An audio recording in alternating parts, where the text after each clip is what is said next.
Welcome to It's More Than Grit, the CSIS podcast about the crucial role entrepreneurs play in the global economy. I am Mariana Campero. And I'm Andrew Schwartz. Join us as we hear stories of both triumphs and setbacks and how economic and policy environments across the globe shape their outcomes. Let's dive in and learn why being a successful entrepreneur takes more than just grit. Today I speak with Arnaud Vaissié, Chairman, CEO, and co-founder of International SOS, a global leader in assisting organizations plan, mitigate, and respond to health and security emergencies. We speak about the story of how he and his childhood friend back in the 80s came up with the idea of offering medical care and emergency assistance to expats and employees around the world. We also discuss what it is like to be a pioneer in everything you do, the benefits of being small versus a larger organization, what were the key moments that shaped who they are today, and the privilege they have of still being a private independent company after 40 years in business. And we also discuss the importance of innovation, the benefits of AI, and the regulatory challenges entrepreneurs have to face in Europe to succeed. Arnaud, welcome to It's More Than Grit. It is truly a privilege to have you on the show, to see you again, and more importantly, to have the opportunity to ask you and talk about your incredible story. Really, thank you. Well, Mariana, it's a pleasure as well for me, and thank you for having me on the program. Arnaud, let me start by asking you a bit about your own story. You were born in Paris, graduated from Sciences Po, and started your career in the financial services. You have been the CEO of International SOS for more than 40 years, which you co-founded with your childhood friend while living in San Francisco or Southeast Asia. I was living in San Francisco. I was in finance in San Francisco in the early 80s or in mid 80s, actually, which was a fabulous time to be in San Francisco, I must say. I am sure it was when everything was starting. Exactly right. It was the time of the Steve Jobs, the Bill Gates starting their careers. And it was a great privilege to be living over there. And so it took me a while to decide to leave San Francisco to go to Singapore to start International SOS with my friend Pascal. So what convinced you to move, and how did you and Pascal came up with the idea of International SOS in the first place? Can you describe what International SOS is? Well, SOS, the idea behind SOS is really to offer organizations, employees access to healthcare and security services throughout the world 24/7 and to deal with whatever circumstances which can happen to an employee in one's life. And the idea was more Pascal's than mine because he is a physician and was sent to run the medical establishment of the French embassy in Indonesia during his military draft, because doctors at the time were doing their draft very late. So it's combined idea. The business model was created by me, but the service idea is his. Okay. So you started this 40 years ago with, if I am right, one clinic, one little call center serving the expat community in Singapore and Jakarta, right? This is correct, yes. And with the wrong business model to start with. Okay. So let me just paint a picture to our audience of what you are today. So from that little company with one clinic, one call center, and the wrong business model, today you are the industry leader operating in 90 countries with 13,000 employees. You're managing about 9,000 calls a day, serving 10,000 clients, most of them Fortune 500 companies. And you generate close to $2 billion in revenue a year. Easier said than done, Arnaud. I mean, really, how did you do it? Well, I think the idea was right. In any new business, you need to have the right people, the right idea, and a bit of luck. And I think that we certainly had the right idea, which was that corporations needed to look at their employees in a much deeper way, because that was the beginning of the large internationalization of corporates. And so having lots of employees outside of the country of origin. So the mid-80s at the time, most American companies, for example, had the majority, if not the very large majority of their employees in the US. Whereas today, most international companies have only a fraction of their employees in their domestic environment. And most of their employees are around the world. And so the idea of offering a service to all employees of a multinational was the right one. So you really help them take care of those employees that are outside their home country. Exactly right. So it's really an HR concept. What has become now, what is called today, the duty of care that corporations need to fulfill in favor of their employees. And I would say a bit of luck, which is that we started in Southeast Asia. As you said, Singapore as the hub, Indonesia as the first country of operations together with Singapore. And clearly, Southeast Asia took off like a rocket during the 80s and even more so during the 90s. So we had a domestic market, if you will, which was growing very rapidly. Yeah. And what was harder for you, Arnaud, to go from a small company to a medium company or from a medium company to a large company? Definitely from a small company to a medium company. You know, I was in the US prior to starting International SOS in San Francisco. I was managing a relatively large organization, which was the American subsidiary of a large German group. And when you start a business, you have to do everything yourself. You're in charge of sales, you're in charge of finance, you're in charge of administration. And also, when you call on people, I mean, you don't have a brand to support you. So I would say to go from a startup to a medium-sized organization is the most complicated thing.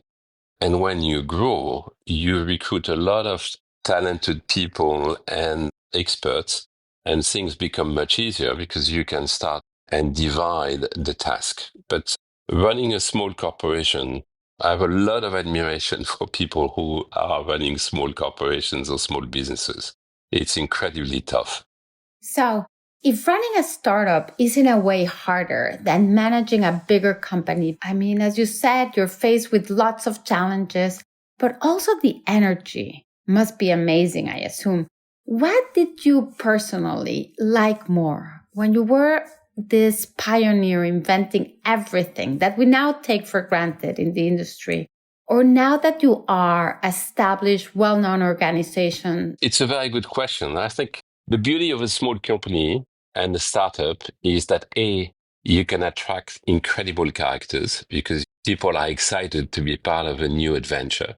And some of the people, in particular physicians that we recruited at the very beginning, are still with us today and are just extraordinarily good. The second aspect is that you know everyone. So in the life of your colleagues, and it's a tiny community, it's a bit like a sports team. And this is wonderful. And when you grow, it becomes very different. You have tools, you have experts, you've got incredible capabilities to develop new things, but you're no longer as much in as tight a relationship with your colleagues as you are when you're in a startup. The common point to all of it is that when you run a company, whether it's small or large, you have it in your head 24/7. I don't know if it is a good or a bad point, but it's just with you all the time. No, right. And in a way, I assume it becomes your baby. It's part of who you are. And even more so in the services, in the health and emergency business. I guess one thing that must be a challenge is ensuring that the quality of the service you provide to a client in Indonesia is the same and as good as the one you offer in Paris. How do you ensure that? Yes, because our clients, as you said at the beginning, for the most part, governments and a number of large multinationals, actually the majority of the multinationals around the world, they do expect a consistency of service no matter where do they call on us. So yes, they are not interested to know that things are going to be significantly different in Jakarta or in Paris, for that matter. So what it does entail is a few things. The first one is technology. We need to have common systems around the world, common protocols, and common training. But I would say, as importantly, you need to have a common culture. And in particular, in our case, because we are in the job of saving lives, it is this attitude that we say yes to people who call on us and then manage the administrative side of it, because of course there is a cost which needs to be managed, but we have to be positive everywhere. The other aspect is really to create a very tight network so that we can call on the best help around the world. And this is what we have. We have a tremendous network, no matter where do we operate. And frankly, at the end of the day, you do find great people everywhere. And this is our job to find them, create a bond with them so that they are interested in working for us and working with us as and when time comes. Arnaud, I assume that every company has moments that either make or break them.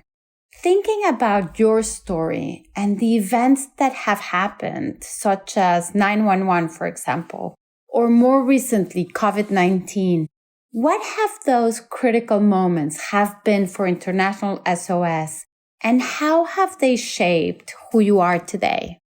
Yes, I mean, they've been very critical.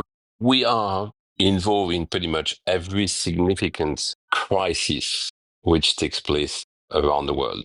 But those two that you've just mentioned, 911 and COVID, are, of course, very exceptional. The 911, what was the uniqueness to it is that it's a catastrophe which happened in the US, and anything which happens in the USA has a global impact. So following 911, first of all, during 911, we had to cope with all Americans living overseas who wanted to come back to the US, and then all the foreigners inside the US who wanted out, which has never happened since then. And you know that for a while airports were closed, so we had to manage really the expectation of our members and guarantee them that they were going to be taken care of eventually, which happened after a few days. But also following 9/11, we created the security service. When we started International SOS, it was a medical service, from the taking care of anything medically, from the most mundane issues all the way to massive and critical evacuations. And then we created a security service, which today is at par with the medical service, so as to deal with security threats that employees have around the world. With COVID, it's a different issue which happened to us. Of course, first of all, we had been dealing with pandemics on a regular basis, but this one was the biggest one ever because it was global. And secondly, it really attacked our business model because we are selling a subscription agreement to our corporate clients for all their movements. There was no longer any mobility. So it was really at the core of our business model and could have been a real threat to the organization. But what happened was that having our 1,400 physicians highly specialized in managing already epidemics and located with all the research institutes or the global organizations such as WHO or the CDC, we instantly became the advisor of our clients on how to cope with COVID. With the pandemic, okay. And this is where I think survival for organization is linked to agility. If you cannot do what you were supposed to do in the first place, you have to have this capability of redeploying your people and assets in a very fast way to what is the new need, because at any one time, needs keep evolving. Completely. And this is what we did during COVID. Yeah. And I assume that today, we're living in a poly-crisis world, right? I mean, which is that, we're coping, or you have to cope with many crises at the same time in many places of the world. So how do you envision, sort of going forward, and how are you preparing for, what could be an even more complex world? For one thing, I believe that the polycrisis world that you've described is there to stay. For a while, we thought that a crisis would happen and then you would have a quiet period. But what we've seen over the past 5 years in particular is this acceleration of crisis, and one comes in before the other one is terminated, whether it is weather related, war related, financially related. I mean, all kinds of Security, yeah. security threats. We now see that they are happening at the same time. My personal belief is that it is the way the world is going to be because everything is accelerated.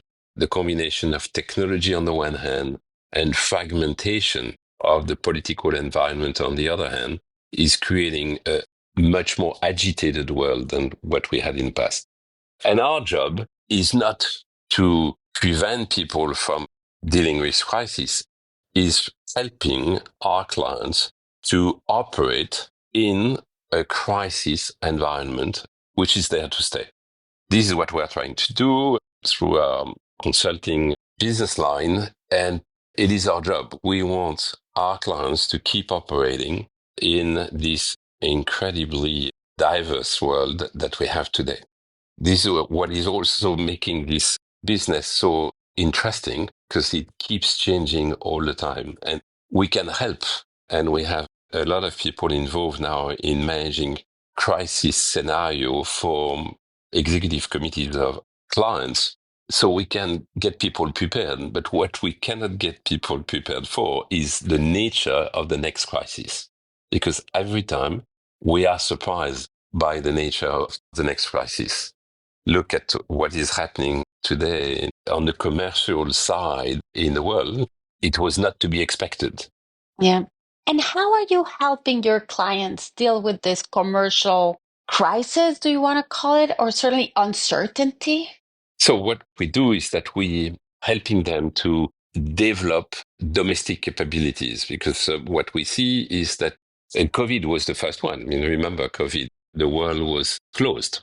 Actually, we did a fascinating evacuation at the beginning of COVID when we went to pick up hundreds of Europeans in China who were stuck with COVID and could not leave the country anymore. And at the time, you could only move from one place to the other with charter flights. And the European Union did commission Airbus's A380 that we operated and staff to move back everyone. To bring them out. Okay. To bring them back to Europe. And the equipment that we needed to have at the time, because nobody knew how to manage COVID, was just incredible.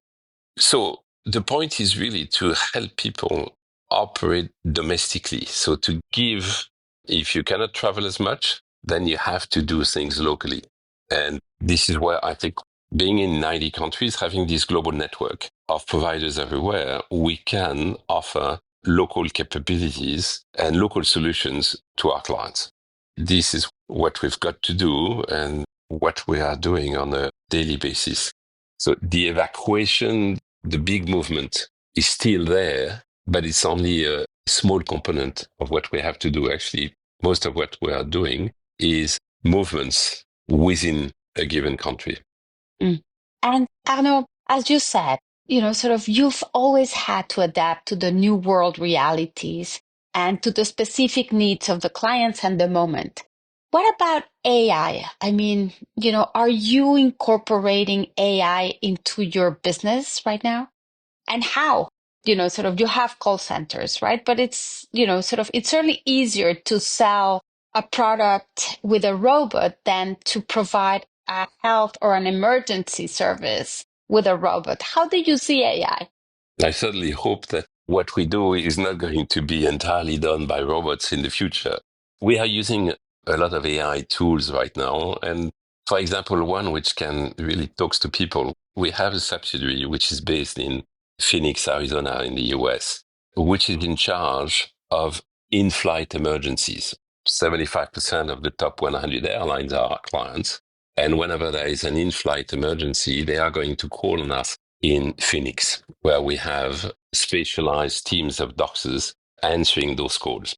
So we have data dating back to decades of all in-flight emergencies, and it's a large number. It's 150 a day, so it's quite a large number. Oh, wow, yeah. And we also have 150 other cases at the gate every day around the world. And so what we've done is that we've created a scenario-based tool to assist with the patient's assessment whenever there is a medical issue in flight. And the crew is guided through an in-flight event, which prompts them to enter the patient's vital information. When this assessment is complete, it is transmitted via the onboard Wi-Fi, and it is being sent to our center in Phoenix.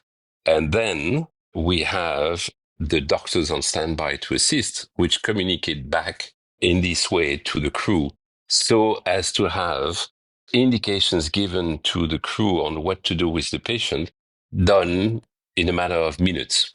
Wow. And before this AI tool was created, and we only created it 10 months ago, so it's very, very new. Before, everything had to go via the cockpit. So the doctor would talk to the cockpit would talk to the crew member next to the patient, back to the cockpit, back to our physician, and again and again.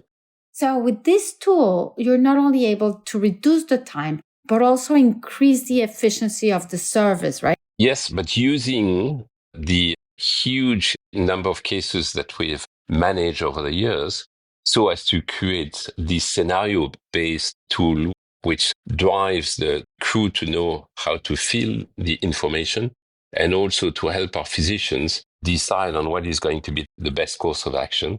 And of course, to help on whether or not to recommend to the captain whether the plane should divert. Is it too soon to know how effective it is, or do you already have some data? I was in Phoenix a few weeks ago, and I spent 2.5 hours in the center listening to the call. It's quite extraordinary because not all of our clients are equipped with this yet. It's being deployed in a progressive way. It's working like a clock, and it's extraordinary the difference, because when you go via the cockpit, it's the radio that you're using. So the sound is very often poor. The English used by the crew, not always impeccable. Whereas using this digital capability and this scenario-based tool, the improvement is 10 to 1. I mean, it's spectacular, absolutely spectacular. But we have also many other tools that we are using. We are using the Synthesia platform to create videos using AI-generated avatars from text. And we are training our guys in our assistance centers using these avatars, and it's extremely effective and extremely cheap. Can you give me an example, just sort of to paint the pictures of what are you doing? So, when we have a new staff joining and recruited, whether it's staff or a physician or a nurse joining an assistance center, we need to train them to all the protocols that we have. And we need also to train them on how to answer calls so as to create the confidence with the caller, because the caller doesn't know whom he's talking to. And you have to create this bond so that trust is going to be created. Historically, it was lectures, and it was usually a 4-week training in a classroom. Now, with these avatars, you have real calls being created, Wow. which can be changed all the time, which can be in any kind of language, because you can have the call in the language you want. And so we can create an interactive situation between the staff and the tutor. No, it sounds incredible. Yes.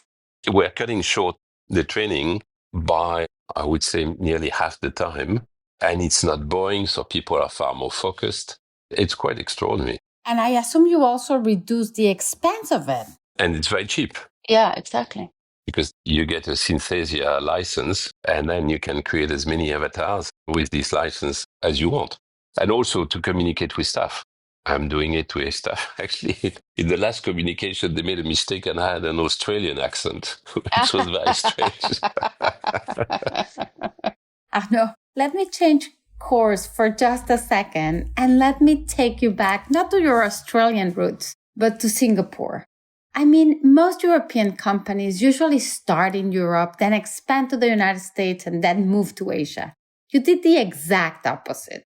Traditionally, European startups start at home, then move to the US and eventually to Asia. Would you have been able to do it the other way? And what lessons did you learn from abroad that allowed you to succeed back in Europe? It's a very loaded question, this one.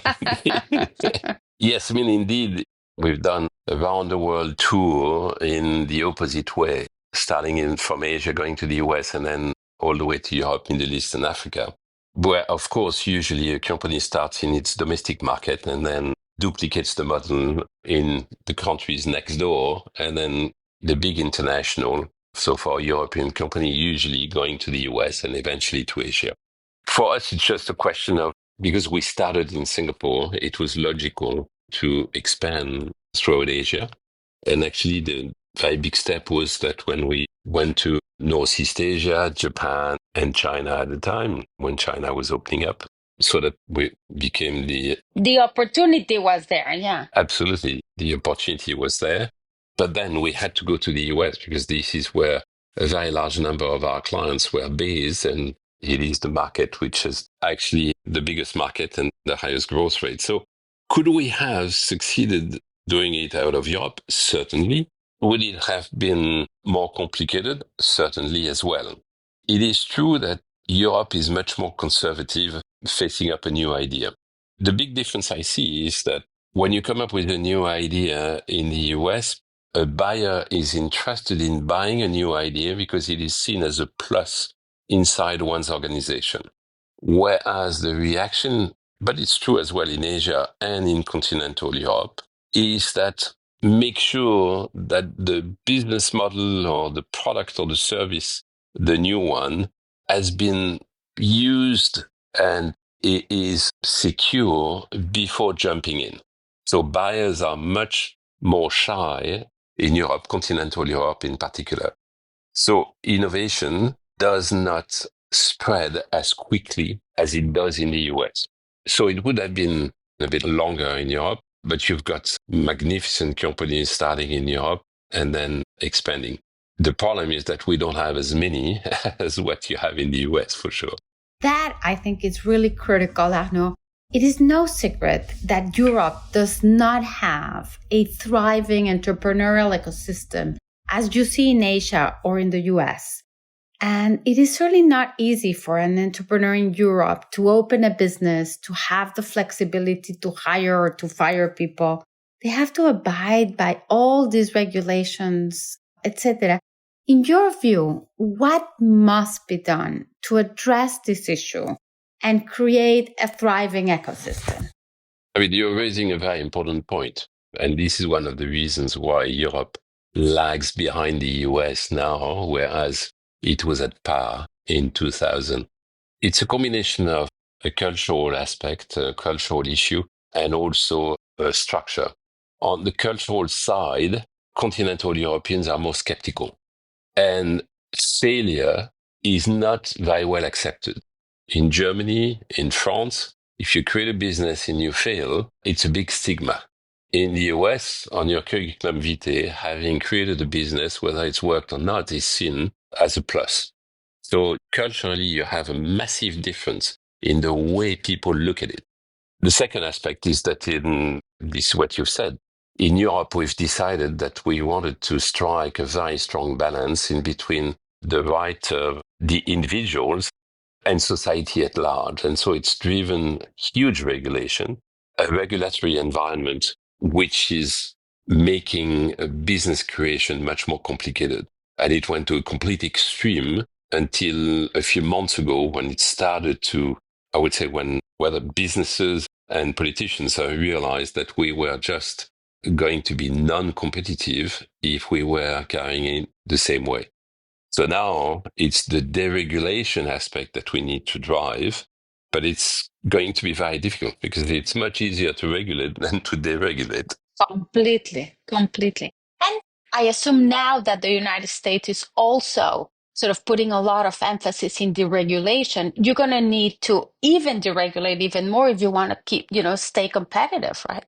Yeah, but in a way, I would say that this huge deregulation happening in the US is a motivation for change in Europe.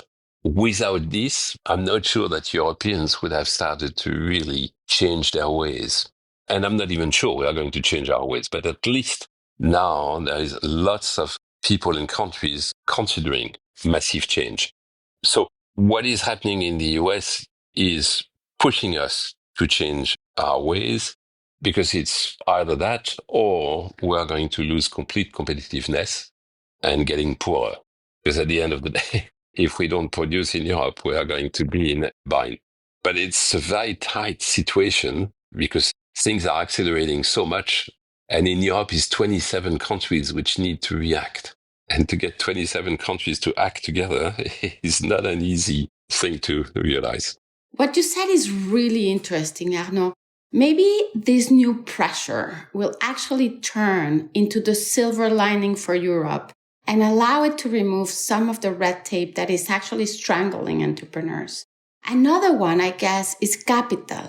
In fact, your story, I think, is incredibly interesting also because International SOS is still a private independent company. I assume you have needed capital at times to grow the business. And I am sure you have been tempted to sell part or the whole company to someone else, or you've had private equity firms approaching you, wanting to be part of that success. How did you manage to stay independent after all these years? It's a very good question to me because the big difference in between when we started and today's environment, that when we started, the speed of change was not the same. So you couldn't start with a small capital that you would bring with friends and family. Well, how much did you start it with, can I ask? $100,000. But the dollar was very high at the time. If you want to make it sound better, okay. It's incredible. So we started, yes, with very little capital, but at the same time, we had time to grow. Today, the competitive environment is such that you need to grow very, very quickly. If not, you're going to be beaten by competitors having access to more capital. The second point, and you're very right, what is very difficult to grow a company from a startup to a large company, it is to refuse to sell. Because the opportunities to sell are now an everyday event. It's private equity, businesses, competitors, all kinds of people today. Capital is so abundant that whenever you have a business which is working, offers are a daily issue. And it's true that a business by definition has ups and downs. It's not a straight line. And some days you feel like maybe it would have been a good idea to sell. So yes, you do have to believe in what you do in order to refuse selling. What we've done is that we had actually a very strong support from banks, in particular JP Morgan, which did help us a lot at the time of the Asian crisis in 1997-98 when the banking markets were shut down. They lent you money or how was it structured? No, they didn't. Well, they did lend us money, but more importantly, at the time we were growing very quickly and we had a need for a massive additional working capital that banks would not provide. And so we were completely cash squeezed. And liquidity is the most horrible thing to be dealing with. And eventually they did help us to issue bonds in the US, which were very successful and changed the entire landscape. So I still owe a lot of gratitude to what JP Morgan did to us at the time or helped us to do. But it's difficult to grow a company without opening up the capital. I absolutely agree with you because it's the easy way. But I'm not sure that I would be able to do the same thing if I were to start today because of the speed at which the business environment changes. And so today's speed is more critical, speed to market, than keeping control of your capital in order to be successful. Arnaud, your story is not only a story of innovation and growth and success, your story is also a story of friendship. I mean, after 40 years, International SOS is still managed by its two original co-founders, you and Pascal. Most startups don't even survive the first few years together. What has been your magic? Well, I think the co-founder is Dr. Vaissié and Pascal, because he was not very good at school, went into medical school. So he became a physician and became a banker, if you will. And I think two things have been going in our favor. First of all, we've known each other and we've been best friends since the age of 4. So we've been to school together, to the lycée. So, like brothers in a way. Like brothers, yeah, absolutely. So the trust is absolute and the fun also to be working with a very close friend. And the second thing is that we have different skill sets. He is a great physician and I'm not. So you see, there is no competition there. I'm not very good with injections. So the skill set complementarity has been extremely useful and still is to this day. So we really split the responsibilities. But you're absolutely right. Trust to me is at the heart of everything in life and of course in business. And most startups that I have seen failing, it's been linked to mistrust among the founders. And in our case, I think we've been able to trust each other as much today as we used to. And I think it's terrific to create a business with at least two individuals because you have a peer that you can talk to, Bounce ideas with and bounce ideas, and also deal with the stress and the complexity of a business. Because what a CEO is all about to me is a stress absorber.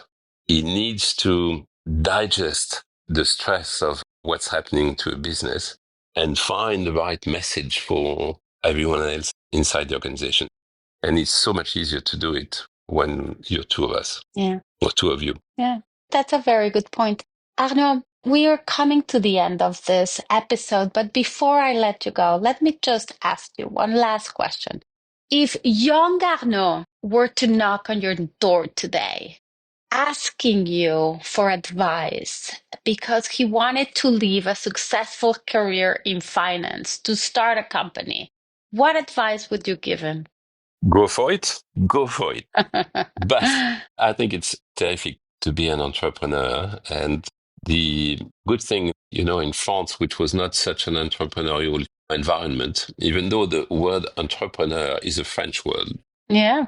it's President Bush who famously said to our president, the problem with you in France is that you don't have a word for entrepreneur. That is so funny. Anyway, so go for it. But also, you need to go into it with open eyes. So the idea must represent something. You must have some idea which brings a plus to the environment. Either you're going to be more competitive, cheaper, going to have a better service. But the idea needs to be thought through very carefully. And secondly, if you do it in a partnership, you need to ensure that you know the other one well enough so that it's going to be able to face up the multiple crises that you're going to go through. But go for it. It's fun. It's exhilarating. And you're going to be able to assemble terrific people. So every time I have a staff leaving International SOS and telling me that they want to start their own company, I never try to keep them. I say, go for it. And if we can, we are going to help you develop your own business. To me, it's a great success when I see one of us leaving International SOS to start a new business. Yeah. And the world certainly needs more entrepreneurs with better ideas and how to make things better for sure. Yes, but with ethics. I think it's critical to have people who believe that trust and ethics are good things in life. And you can do business and being ethical.